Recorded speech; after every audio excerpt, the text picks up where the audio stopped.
nerdsreviews.com presents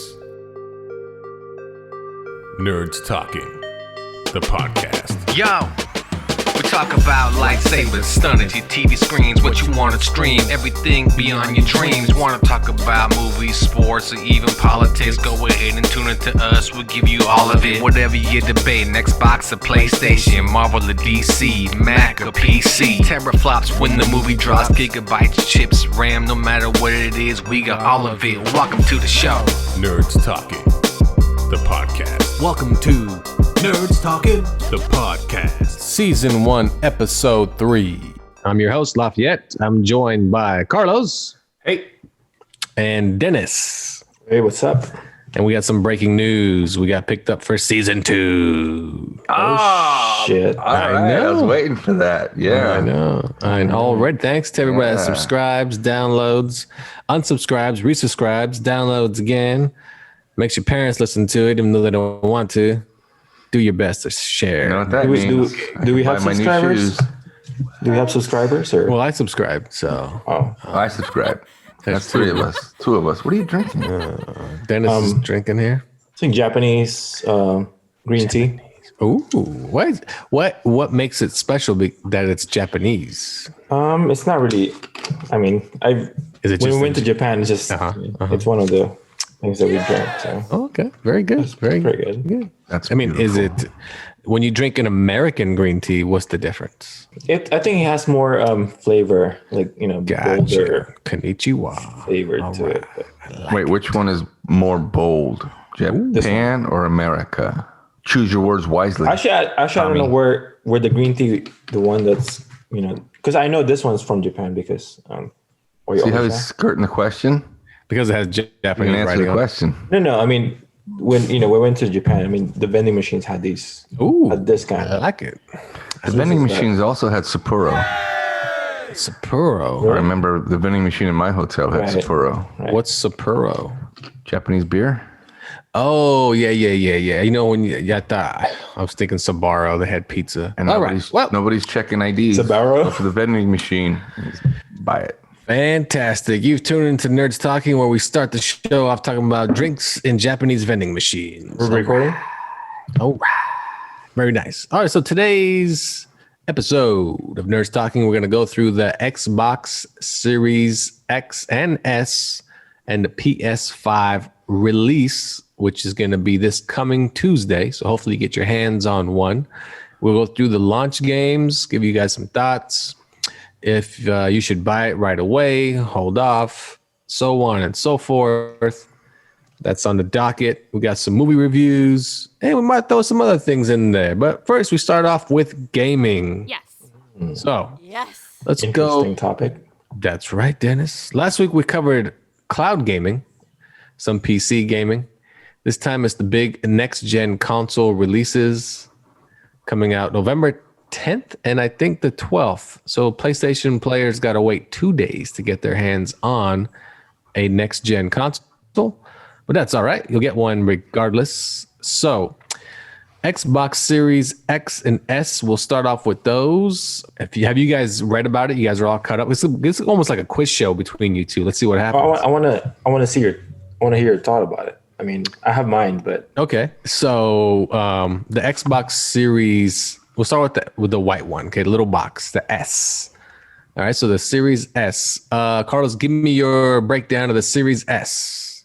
It's all digital, smaller. I'm not really a fan of the all digital platform because I feel like I'm not really getting my money's worth in the game, because if I'm done playing the game, I want to be able to trade it in or sell it. I can't do that if it's digital. I'm stuck with it. And the only thing I can do is delete it. Okay. Dennis, do you have a take on the Series S, the all digital Xbox? we'll have a take on both of them. But I mean, I can start. You want to start with the S, buddy. the S one? I mean, it's pretty simple. I mean, it's really for people that just want convenience as far as gaming. I mean, it's probably for people like me that don't really go for hard copies and just want to download and just start playing with it. I mean, as soon as it comes out, I just want to play with it. I mean, it's really that's pretty simple. I mean, the Series S has a lot of negatives, in my opinion. only has a 500 gigabyte hard drive, but only 360 gigabytes is usable. An average next gen game is going to be at least 70 gigabytes. Think about that. You're only going to get to put probably 6 games on your Series S before you have to buy an expandable hard drive for I think it's the SSD goes in the back of the S. 1 terabyte. Right. Yep. And that's $229. So if you're going to buy a $300 system and then spend $229 to get extra space, just get the Series X because you're going to pay less for that one. And it's a much better system. I think that's always the catch for a lot of technology, like the devices nowadays, like Apple, iPhone, and stuff like that. It's almost like they're kind of pulling you in, and you have to pay a bit more just to get that extra storage options that they have. I mean, it's almost like they'll lure you in by starting you off with like a smaller price tag, and then just start pulling you in a bit more. The thing about the Series S is it's meant for Xbox Game Pass. That $15 monthly subscription.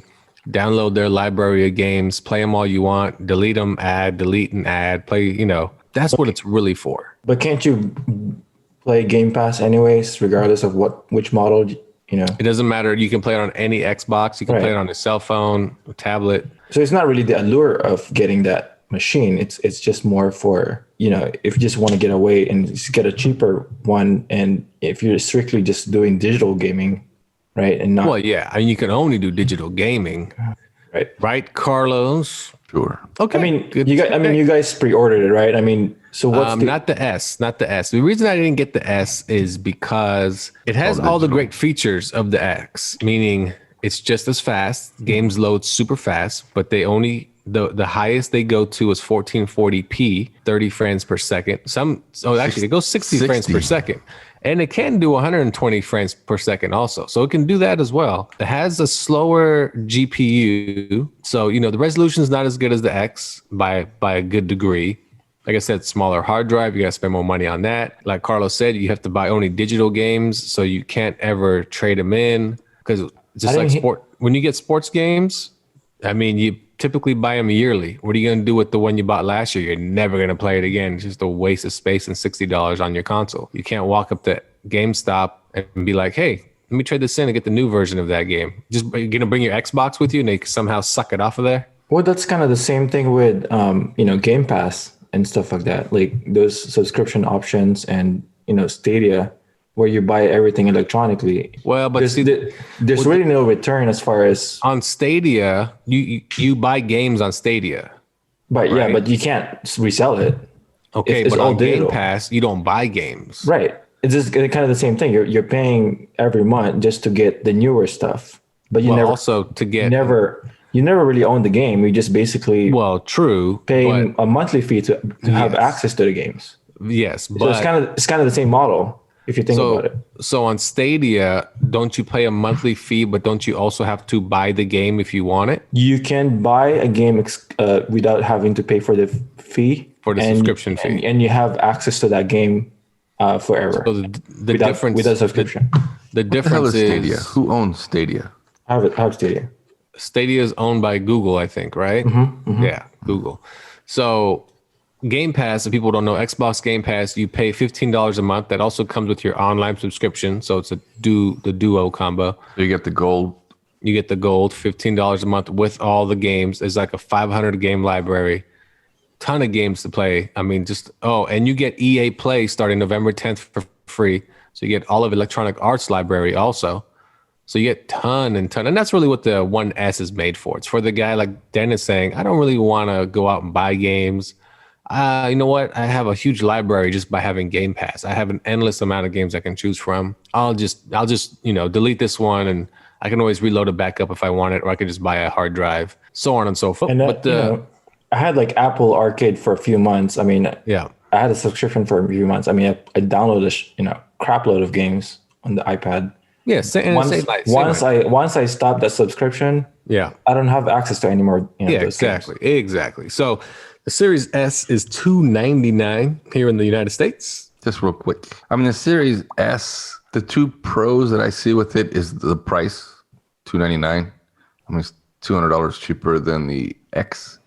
And the other pro is being able to not get up and change discs. You just change games because it's all digital. Exactly. So I don't have to get up off the couch because people like Dennis are too lazy to get up off the couch. So they want it all digital. Well, I mean, it's not just, I mean, and also I can, switch between different games without having to. Oh, yeah, no, it's get rid definitely of a the pro disc. as well. But the biggest con is, like I said, like Lafayette had mentioned, if I get FIFA 21, and then I get FIFA 22 next year, I can at least trade in my 21 for at least $20.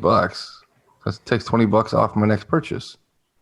Yes. So the difference is $100 between those two models. $200. $200. That's still a pretty big difference. I mean, Yes. If you think about it, right, you spend $60 on a game, which you'll eventually, I mean, Never play. hopefully you'll resell it for $20, 6 months or a year from now, right? So you're basically saving $200, but you're gaining $20 here and there, right, for the resale value of trading those games during the lifetime. No, you're right. That's what I'm saying. So you're better off just buying the console we're going to talk about next, the Xbox Series X, which is the most powerful console you can purchase on the market. That one has 4K all the time, no matter what, in 60 frames per second. It does 120 frames per second. It loads games up to, probably 10 times faster than the current Xbox. I would say that if you're going to buy a system, that is the one to get on November 10th. If you can get your hands on it, it will be in stores November 10th, not just pre-orders, but it's probably going to be hard to find. And Probably they gonna will be slim pickings. Yeah, and they will have a lot of games to choose from on that day to play as well. But the upside to the Series X and the downside is a lot of games are getting free upgrades the same day, the 10th, to basically be next gen type of games where there's no exclusive games coming out on that day, such as PS5 does have one exclusive game, at least the new Spider-Man Miles Morales game coming out on their launch date. So, but the Series X is the way to go. You get a 1 terabyte hard drive inside the box. You get, the 12 teraflops. If you guys don't know what teraflops are, have you guys read up on teraflops?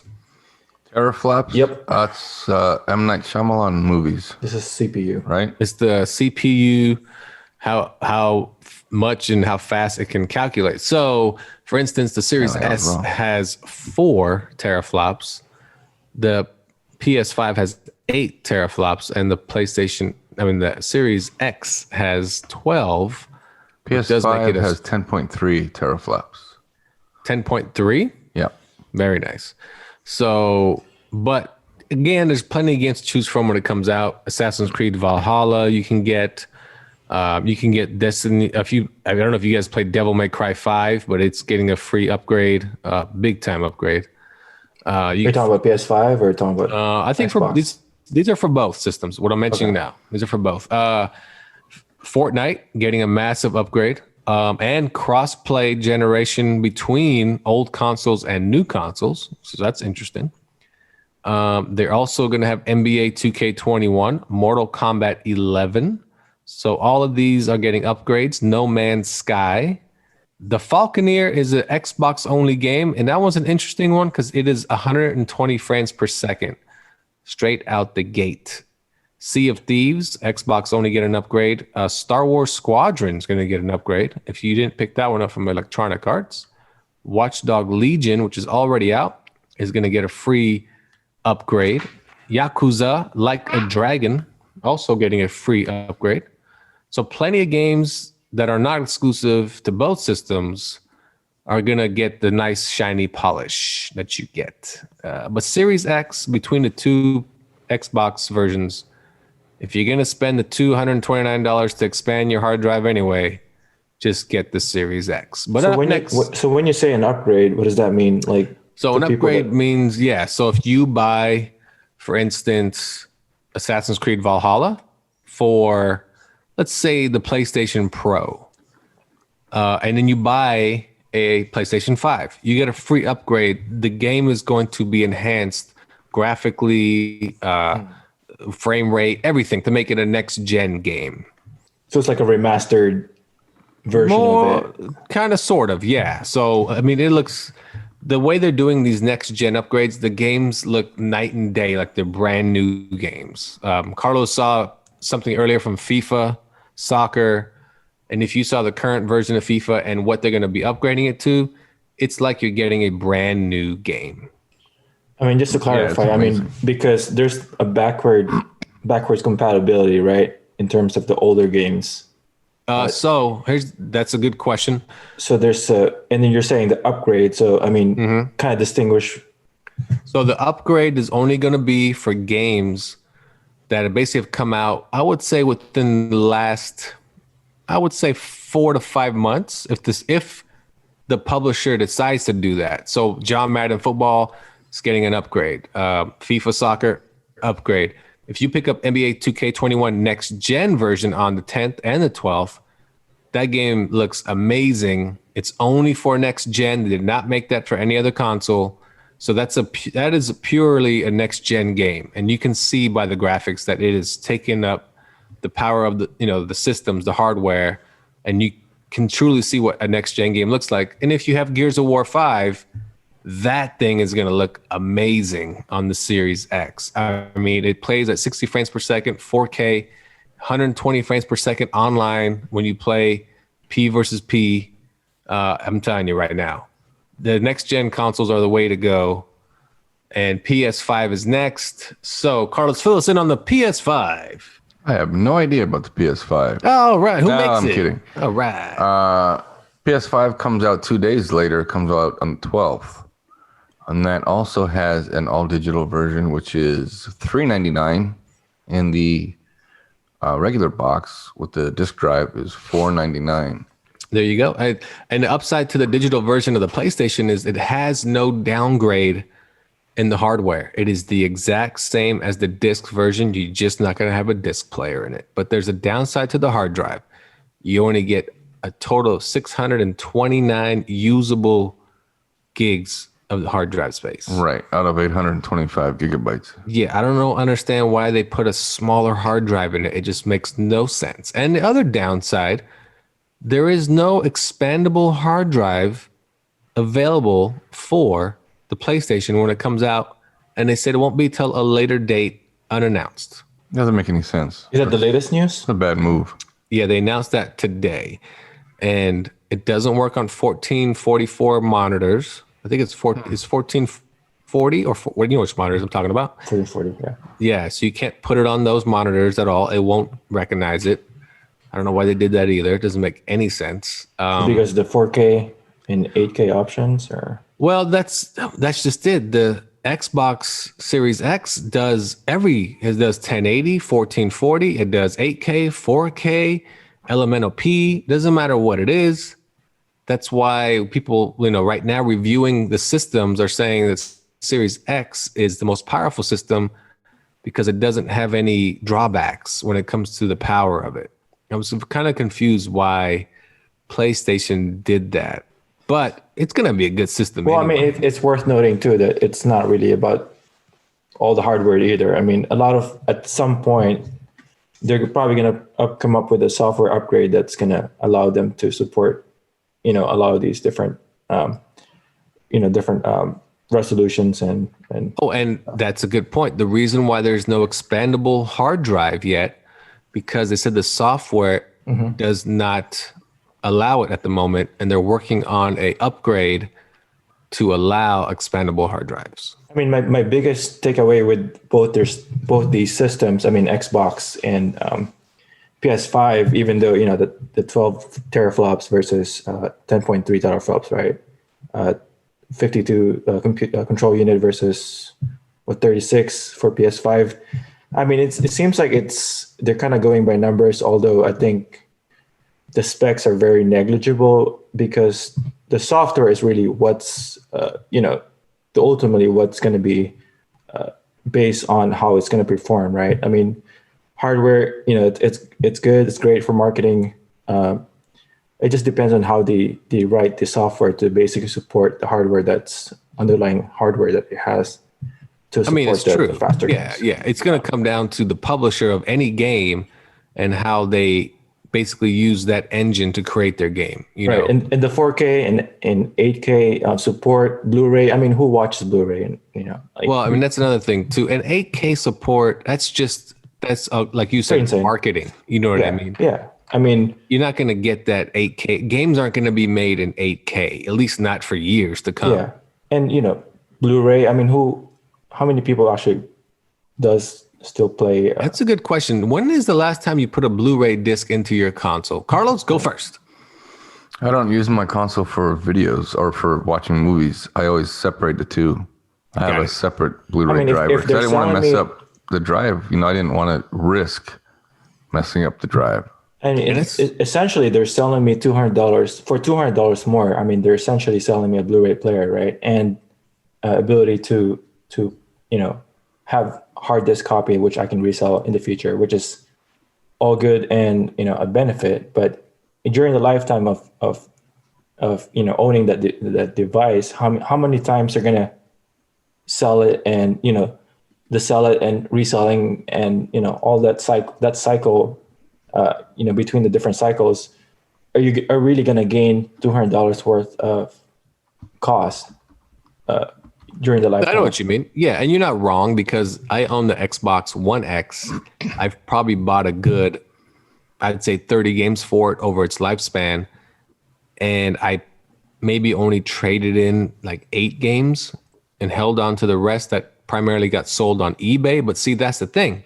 I made a lot more money on eBay selling my games than I did trading them in. And that's a good thing about buying your games physically, because trading it in is not your only option. You can also sell them on the internet. That's a good point. I mean, not everyone's going to be doing that. I mean, True, but if you find a gullible person walking down the street, throw a bag of games at them, take their wallet and tell them deal, and then run away. Yeah, ask Dennis about that. He has a pile of PS4 games sitting in his garage right now to the right on the floor. All right. and that's the thing. That's why, I really, I mean, I used to, I owned the PS4, right? And I own several copies of the games, and I still do buy games, but, I prefer the digital copies because, I don't have to, I can just scroll through all my games that I own. I can just, flip through them and just kind of like, okay, I want to play that one today. And I don't have to worry about, going through the different catalogs of, hard disk and having to flip through them. And that's where an Xbox comes into play, which we haven't heard anything else about this for the PlayStation 5. But if you do own an Xbox and you have a bunch of digital games on your system, you can flip through them really fast. If you're just like, I'm bored of this one, let me start playing this one. It'll load that game right where you left off last in about 5 seconds. You don't have to worry about waiting for load times. It knows exactly where you were when you were playing Gears of War. Oh, I want to play Halo. It's going to just pick up right where you left off all the time. That's a great feature, but that is only if you have a digital copy of those games. So for myself, if I want to play NBA 2K and then play FIFA, I still have to get up off the sofa and get my daily physical activity in and switch the game out. So, but watch out for next gen consoles coming November 10th for the Xbox. And are there any games that you guys pre-ordered along with your console? oh yeah, I don't know if Carlos did though. Carlos, you pre-order games? I did not. What did you pre-order? So I got Assassin's Creed Valhalla. I have Cyberpunk, which got pushed back to December, but that's okay. That game looks like it's going to be amazing. I have NBA 2K Next Gen. I swear I have some other one, and it's just not coming to me. But I will definitely be playing Gears of War 5 as it's getting a massive optimization. Yeah, those are what I got for the Xbox. And like I said, for the PlayStation, the only game that they coming out with on launch day that I'm aware of is going to be Spider-Man Miles Morales. And I think the Spider-Man remaster from the PS4. Are the games that you mentioned exclusive to Xbox, or is that something that... No, the only exclusive games to Xbox coming out that day are Gears Tactics, which is Gears of War, but more of a turn-based style game, which looks really cool. That's pretty much it. All their games that are coming out for exclusive are next year. Microsoft went out and bought like 28 game studios. They're basically trying to tell Sony, you have about 5 good games every year that are just the same game, but sequel after sequel. Well, we have 28 studios working on all new games, so let's see what happens. And I think that's one of the downside of Xbox at this point is the availability of games on launch, right? Like they have limited as far as the exclusive games that they're going to be launching.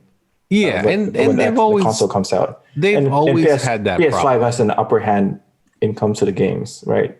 At this point. Yeah, and that's always been a thing for Microsoft. They've never had great launch day games that made you really excited for the games as much as you are for the console. So tell me this. So it's just a matter. Do you think that the allure of getting Xbox at this point is just to get your hands on it without really having some sort of, because if you don't have any exclusive games to play, what's the allure of getting it right now versus waiting 5 months when the actual exclusive games comes out and become available to I don't everyone? think it's about exclusivity.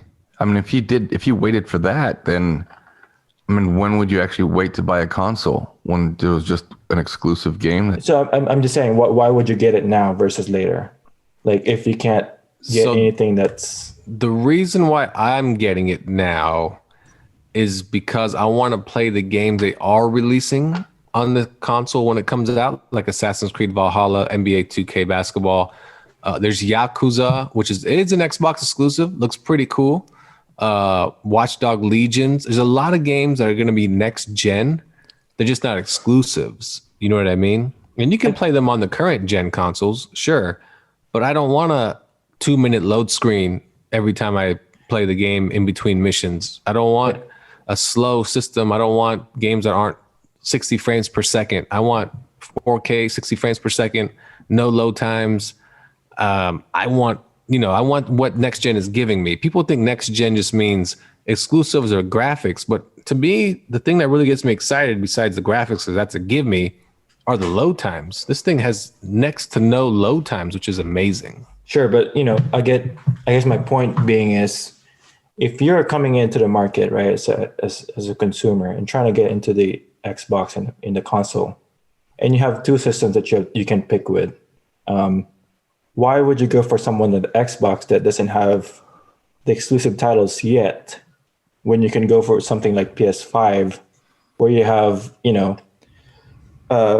Spider-Man, Resident Evil, a lot of exclusive games coming out already, right?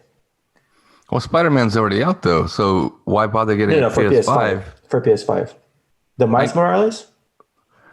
No, but it's from what I understand, it's not as good a game as the Spider-Man game that's out now. Right, but I mean, if you're a person that doesn't have any sort of, if you're kind of just looking for a console that's kind of your first console, trying to get into the console. Right. So if you've never owned a console and you're trying to pick one or the other, what's the allure of getting an Xbox versus over a PS5 at this point, when you don't have something that's exclusive to that system?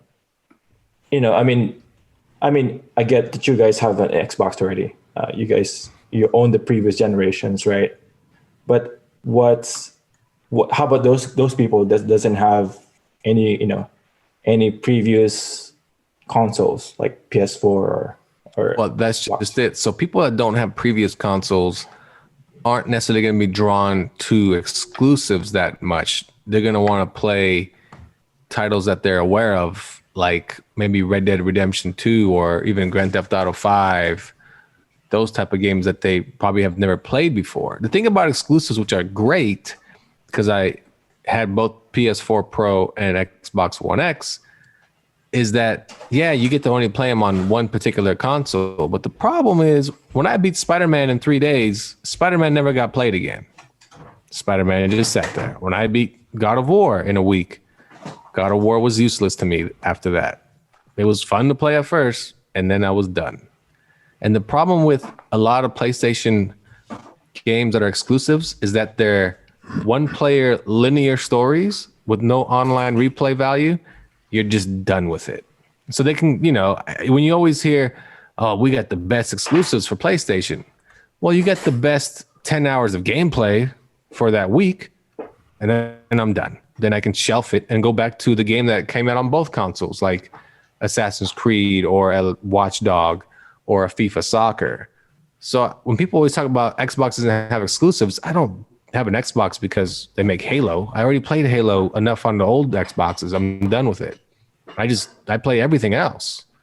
That's the thing about exclusives. They're fun to play, when they come out, but then when you're done with them. They have no more replay value. That makes sense? That goes back to my previous statement about why would someone prefer Xbox over PS5 when there's nothing that's really gonna, allure you from going one over the other. My thing about these two systems is if someone was to ask me which one to pick, I would just say pick the Xbox due to it's more powerful. Publishers will get more out of the Xbox when they're making their games. And there's just more options in the sense of expandable hard drive. It's RDNA 2 where PlayStation's only RDNA 1. So when they do upgrades to the graphic chips or cards and so on and so forth, Xbox would have the upper hand. There is a difference in the power of those systems. And definitely the Xbox has an upper hand in the power of the system. What Xbox has that PlayStation primarily doesn't have is Game Pass. That's the big thing they have. And the fact that Electronic Arts is basically going, you know what? You can give all our games away for free too on Game Pass. That's fine. So now you can play all of Electronic Arts catalog, all of the Microsoft catalog, and they get way other games. They get so many more games that other publishers just throw on the Game Pass, like Red Dead Redemption 2 and Star Wars. The new Star Wars games are going on there. That's to me the big. If you own an Xbox and you don't own Game Pass, there's something wrong. You should own Game Pass. Because when that new Halo comes out, when that new Gears of War comes out, when that new whatever it is they're going to make, the 28 studios are going to make, it's free for you on day one. You don't pay that $60. And that's $10, right? That's $10. $10 a month to get thousands of dollars of free not a bad games. deal. Exactly. And that's kind of what their upper hand is. It's right. Game Pass. Yeah. So I have to agree with that. I think that's really the main advantage at this point. I won. Yes, good. Well, the reason that I have an Xbox, because I used to have a PlayStation when it first came out. The reason that I have an Xbox now is because the people that I continue to play online with, they still have Xbox. So it's part of the reason I continue to buy the Xbox, not only because I like the Xbox and the games that it offers, but then, I want to continue playing with the people that I enjoy playing with. If I switch consoles and they don't, well, then there's something else that I can't do anymore, And that's one of the problems that, all these different consoles have at this point is the social aspect of it. They have, like we talked about earlier this week, they have, different ways of socializing with people. They have different platforms. PlayStation has its own social, network. Xbox is its own. It doesn't have that sort of united front where a PlayStation gamer can talk with an Xbox. When you're playing something like something that you can socialize with online, and it doesn't have that same. What you mean. Yeah. Matter of fact, let's go over that. I'll let you know what games have cross-generation play and which games have cross-platform play. So, cross-generation meaning you can play somebody on an Xbox One and against somebody on the Xbox Series version. It's a pretty long list. It's almost every game they make. But if you want to play against somebody on a PlayStation and somebody on an Xbox, vice versa, Fortnite offers that. The new Call of Duty is going to offer that. If I look on the list here, those are primarily the only ones at the moment. I heard that NBA. You're talking about the Warzone? You're talking about the Warzone Call of Duty? Yeah, the one coming out. Yeah. Oh, coming out or the one that exists? No, the one coming out, which is called Cold War. Okay. I think Warzone, doesn't that also have I believe it's cross-platform play? cross-platform as well. Yeah, I think so as well. So you got those. And then if we move on to next gen, Nintendo Switch. Boo. All right, there we go. That's enough of that one. All right, so there you go. November 10th and the 12th. So November 10th, pick up your Xbox Series S or X if you can get your hands on it. November 12th, pick yourself up a PS5. They're both $499 for the high-end versions, $399 for the digital PlayStation, and $299 for the digital Xbox, big next-gen consoles. So we'll be right back after this. Nerds Talking, the podcast.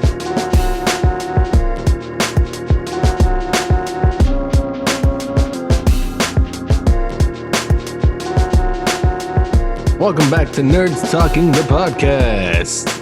Sponsored by... This is a stick up. There we go. I'll fill in the blank later.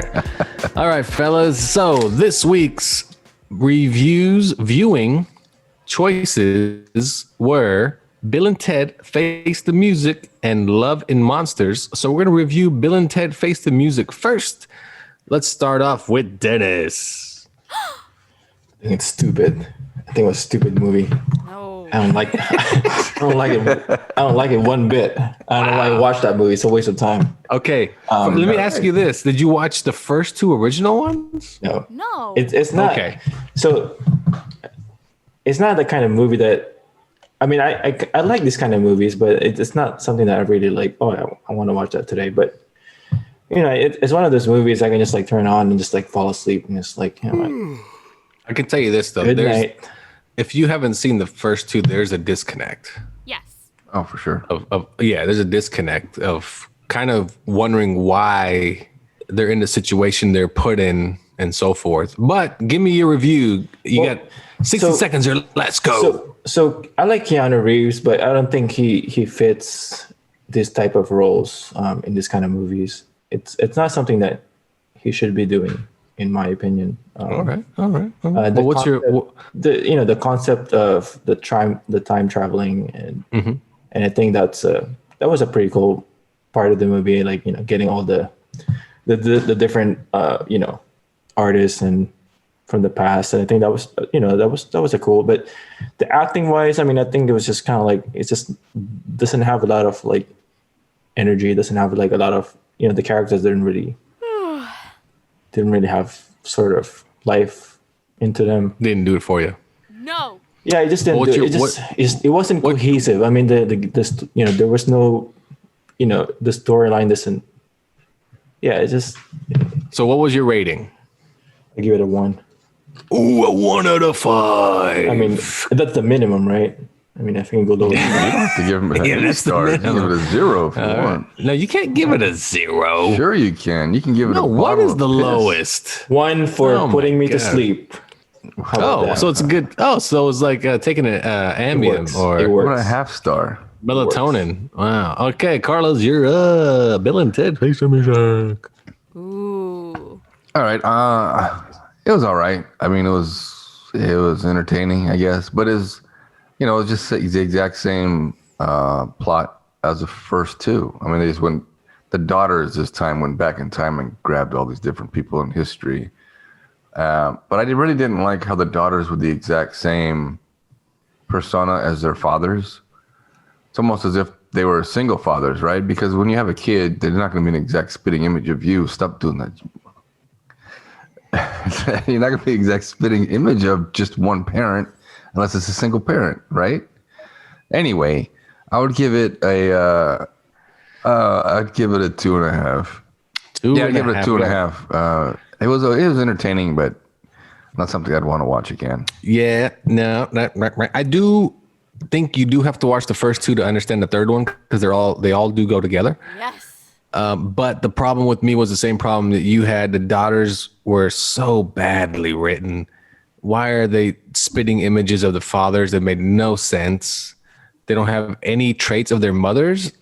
That didn't even, and the plot is exactly the same. Exactly the same.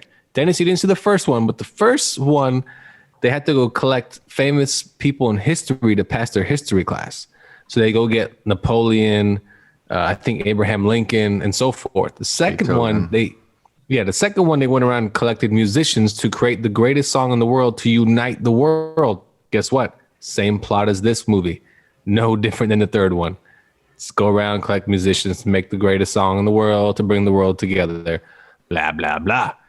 I give it a 2.5. I thought Keanu Reeves, and I don't know the other actor's name because he's actually never done anything else besides Bill and Ted's. He was good. The daughters were horribly portrayed. The effects were decent.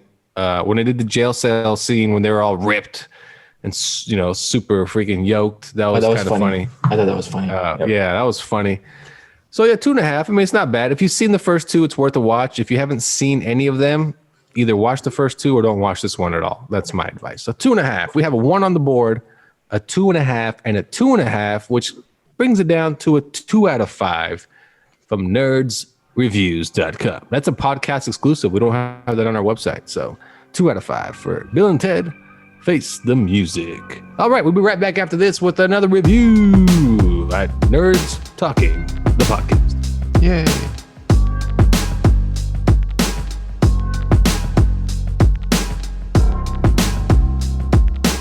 Welcome back to Nerds Talking, the podcast. As we last left, Dennis was talking about how he didn't like Bill and Ted Face the Music. He didn't quite get it, but he didn't watch the first two, and he said that was only worthy of a 1. Carlos said it was worthy of 2.5. So we have another review. It's Love and Monsters here on Nerds Talking. All right, Nerds Talking, review of Love and Monsters. Let's start with Carlos and your take on Nerds Talking. What's your review on Nerds Talking? What's your review on Love and Monsters? Love and Monsters, that was it was refreshing. It was something different from the whole apocalyptic world. I enjoyed that one, actually. Dylan O'Brien is the lead. I do believe he was also the lead in American Assassin, and that was absolutely horrible. So I liked him in this American one. Assassin, because he was the lead in Maze Runner, all 3 of them. Oh, he was. Oh, Maze Runner. Oh, gotcha. Was he? Oh, he was American Assassin. Yeah, that was horrible. The book is much better. No, but anyway, let's get off that. Love and Monsters. Yeah, absolutely. That was a good, fun film. Yeah, so if you get a chance to check it out, it's streaming now, right? Is that you can rent it? It's on demand, stream on demand. I definitely check it out because it's the original take from the apocalyptic world. There is one part where the main character, Joel, he leaves his colony and he meets 2 other people. At that point, the film kind of reminded me of like Zombieland, just because how everybody just kind of together and just trying to survive. Had a little bit of Zombieland vibe to it, but without the zombies. But I enjoyed it. I'd give it a 3.5 out of 5. All right, Dennis, what do you give Love and Monsters? Surprise. No, I mean, it was great. I mean, it has all the different ingredients that makes a great movie. The romance, the comedy, suspense, a little bit of thriller kind of involved in it. Kind of like in the beginning when he froze in front of the monster. I think that was a pretty cool scene when it's kind of like an alien right in front of him, and then he just froze and someone shot the monster in front of him. I think that was a pretty cool scene. The mood of the film, I really like. It's a well-produced film, and it has a great storyline, I think. Very fun. There's, imaginative. There's a lot of there's some special effects in there, but it's not overdone. It's pretty balanced as far as getting special effects, and I think it's worth paying for. I mean, if you haven't watched it yet, and you said it's on demand, so I think it's something that definitely it's worth paying for at this point. And what's your rating? I give it a 3.5. 3.5. Wait, so we got 2 3.5s on the board? I would definitely watch it again, just to kind of go back and just kind of understand more the story a little bit more, and it's definitely something I can see myself like watching again. Yeah, no, it's a good movie. I enjoyed it. I like the story plot, even though it's almost a zombie plot. but I really like the twist on the whole apocalypse thing. It's well acted, has great CGI effects, has a great pace. That's what I thought was the best thing about the movie. It never felt boring. It just kept going and going in a good direction. Even the end, the twist on the end, which you knew I kind of felt was coming, but the twist with the boat captain, that was well done. But I give it a 4 out of 5, I think, on the website, because I really enjoyed it. It was very good because I did not know what to expect out of it. So 4 out of 5. So we have a 3 out of 5. Carlos, you gave it a 3 out of 5 as well? I did. Oh, we got 2 3 out of 5s and a 4. That's an average of 5. No. Wow. Wow. Yes. Math is not your strong suit. Well, from Nevada. Don't know how to count ballots. All right, here we go, people. So that's it for our movie reviews. Right after this, we're going to give you some recommendations for our streaming services. We'll be right back to Nerds Talking the Podcast.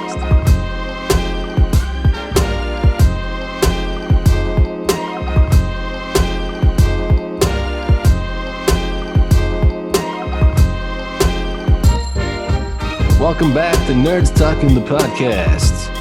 We have Carlos, Dennis, and myself, Lafayette.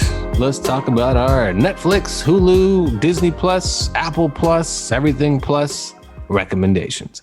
Dennis, give me your recommendations and maybe what to avoid on any streaming service. In to kind of keep it, I'm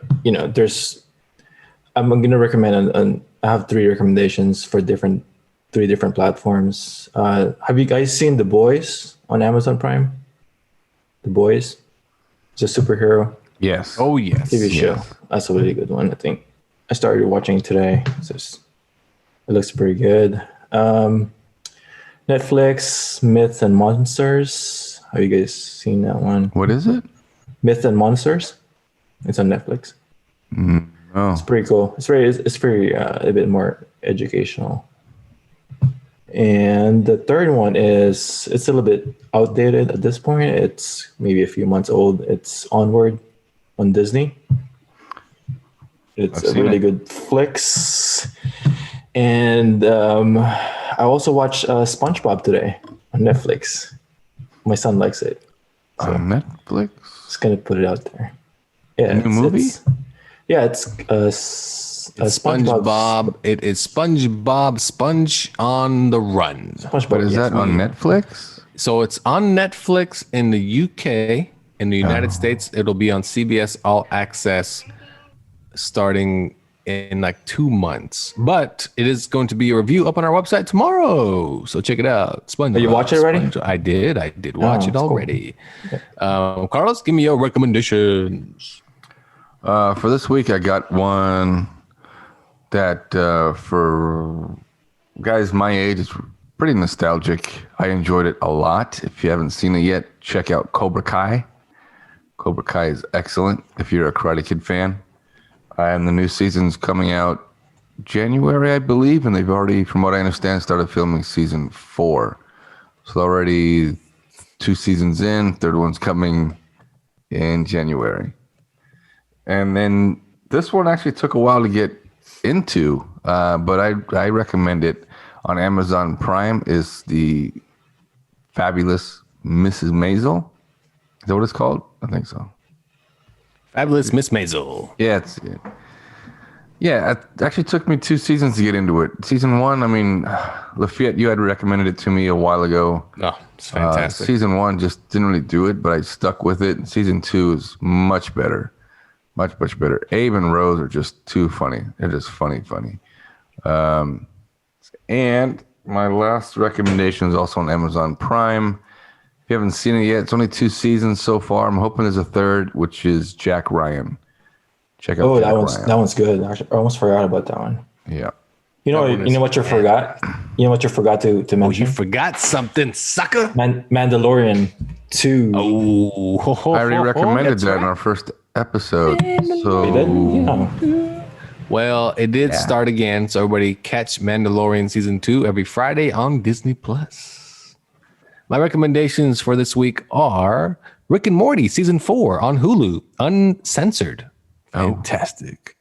Check that out. I love Rick and Morty and Grey's Anatomy. Just Grey's Anatomy. Just watch Grey's Anatomy. Doesn't even matter what it says. Just watch Grey's Anatomy. That's all I got. I got Grey's Anatomy because I've been watching it since day one and love it. Watch on Netflix Lenox Hill. It's actually a hospital show. It's not like a TV show like Grey's Anatomy. It's an actual like people being followed around the hospital, brain surgeons removing brain tumors, cancerous brain tumors, and they show all this real surgeries. Oh, I love watching that crap. It's fantastic. Cut brains open and take out big fat tumors and tell them you have 6 months left. I love it. Lenox Hill on Netflix, Rick and Morty season 4 on Hulu, and Grey's Anatomy every Thursday on ABC at 9 p.m. Also on Hulu. Watch from season 1. It's fantastic. And that show's still going? Hey, you shut your mouth. McDreamy's dead. Man, that's just... God damn it. He's dead. You know, that's the thing. If you're a TV doctor, you never want to work at Gray Sloan Hospital. You're going to You need to retire that garbage. You say You need to retire your garbage. Okay?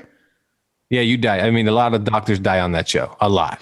And they don't die in a medical way. Get hit by a car, catch on fire, get shot at the hospital. You get pretty jacked up if you work at Gray Sloan Hospital. If you're going to talk about doctor, type of medical type of TV shows, I think the good one is The Good Doctor. I don't know if you've seen that one. You know what? Real quick, everybody only gets to pick one. Only one. What's the best doctor show ever made? House. Oh, House. he picked the best one right off the bat. Wow. What are you going to say now?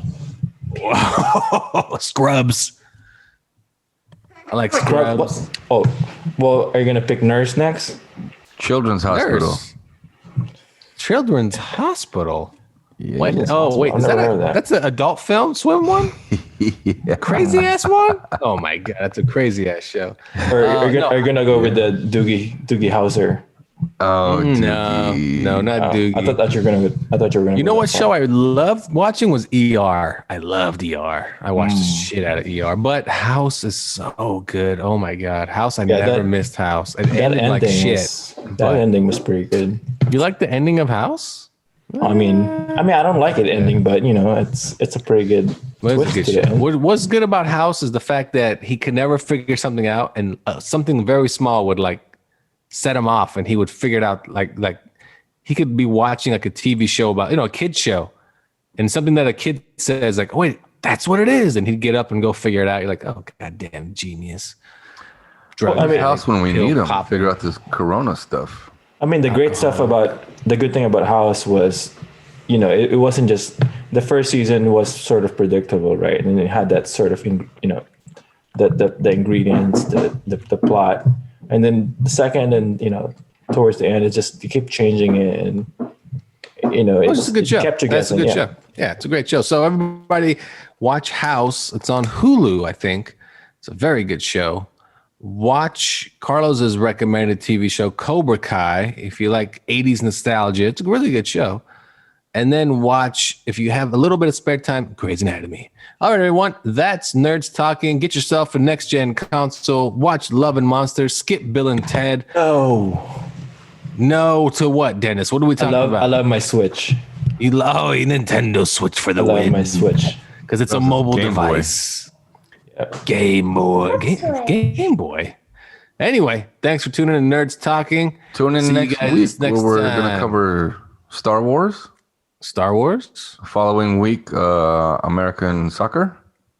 Gotcha. All right, everyone. Thanks for tuning in to Nerds Talking this week. We'll see you next week. Just remember, subscribe, listen, download, tell a friend, and if all else fails, Grey's Anatomy's on Hulu. See you guys next time. Bye-bye. See ya.